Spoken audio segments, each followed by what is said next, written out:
গত 16 বছর ক্ষমতায় থাকাকালে আওয়ামী লীগ সরকার স্কুল, কলেজ, ইউনিভার্সিটি থেকে শুরু করে দেশের প্রায় প্রতিটি শিক্ষা প্রতিষ্ঠানের দখল নিয়েছিল।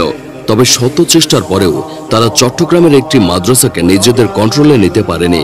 শেখ হাসিনার অপারেশনের বিরুদ্ধে ঢাল হয়ে ওঠা সেই মাদ্রাসাটির নাম হল আল জামিয়াতুল আহলিয়া দারুল উলুম মঈনুল ইসলাম বা সংক্ষেপে হাটহাজারী মাদ্রাসা।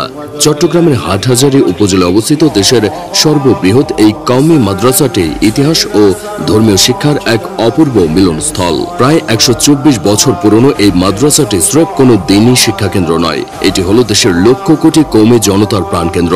গোটা বাংলাদেশের চট্টগ্রাম সাধারণত বন্দর ও শুটকির জন্য জনপ্রিয় হলেও কর্ণফুলীর পাড়ে অবস্থিত এই জেলাটির আরেক আইকন হলো হাটহাজারী মাদ্রাসা। এখান থেকেই উঠে এসেছে অসংখ্য দেশবরেণ্য আলেম ওলামা। তাদের মধ্যে অন্যতম হলেন শাহ আহমদ শফি, হারুন বাবুনগরী, জুনায়েদ বাবুনগরী, মুফতি ফয়জুল্লাহ, জমিরুদ্দিন নানুপুরী, মুফতি আব্দুর রহমান, আশরাফ আলী বিশ্বনাথী সহ প্রমুখ ব্যক্তিবর্গ। ভারতের বিখ্যাত দারুল উলুম দেওবন্দের আদলে প্রতিষ্ঠিত এই মাদ্রাসাটির অনুকরণে পরবর্তীতে আরও বিপুল সংখ্যক মাদ্রাসা নির্মিত হওয়ায় হাটহাজারী মাদ্রাসাকে উম্মুল মাদারিস বা মাদ্রাসার জননীও বলা হয়। হাটহাজারী মাদ্রাসার প্রতিষ্ঠাকালীন সময়ে এই অঞ্চলের ইসলামিক শিক্ষার অবস্থা ছিল খুবই বেহাল, যা দেখে চট্টগ্রাম জেলার প্রখ্যাত কয়েকজন আলেম ভারতের দেওবন্দ মাদ্রাসার অনুকরণে মাদ্রাসাটি প্রতিষ্ঠার সিদ্ধান্ত নেন। পরবর্তীতে মাদ্রাসা স্থাপনের জন্য জমি দান করেন গোলবদন জমিদার। তার দানকৃত জায়গার উপরে 1901 সালে এই মাদ্রাসা নির্মাণ করা হয়। সে সময় এটির নাম দেওয়া হয় আল জামিয়াতুল আহলিয়া দারুল উলুম মঈনুল ইসলাম।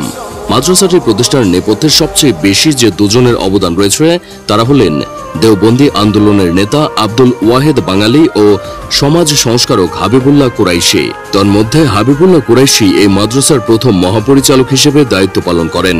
1941 সালে তার মৃত্যুর পর হাটহাজারী মাদ্রাসার মহাপরিচালকের দায়িত্ব গ্রহণ করেন শাহ আব্দুল ওয়াহাব।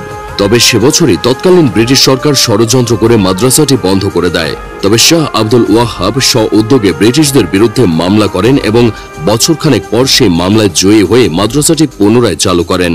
এই কারণে তাকে হাটহাজারী মাদ্রাসার দ্বিতীয় স্থপতিও বলা হয়। শাহ আব্দুল ওয়াহাব 40 বছরের আমলে মাদ্রাসাটির অভূতপূর্ব উন্নতি সাধিত হয়েছিল। তার প্রচেষ্টার ফলেই এই মাদ্রাসা জাতীয় স্তরে উন্নীত হয়।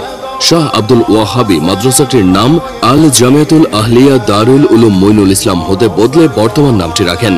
4.43 একর আয়তনের এই মাদ্রাসাটি 124 বছরের পথ চলায় অসংখ্য আলেমের জন্ম দিয়েছে। এখানে পুরনো শিক্ষাক্রমকে অক্ষুণ্ণ রেখে যুগোপযোগী আধুনিক সিলেবাসে কোরআন, হাদিস, ফিকহ, তাফসীর, ফালসফা, বালাগাত, দর্শন, সাহিত্য, ইতিহাস, রাষ্ট্রবিজ্ঞান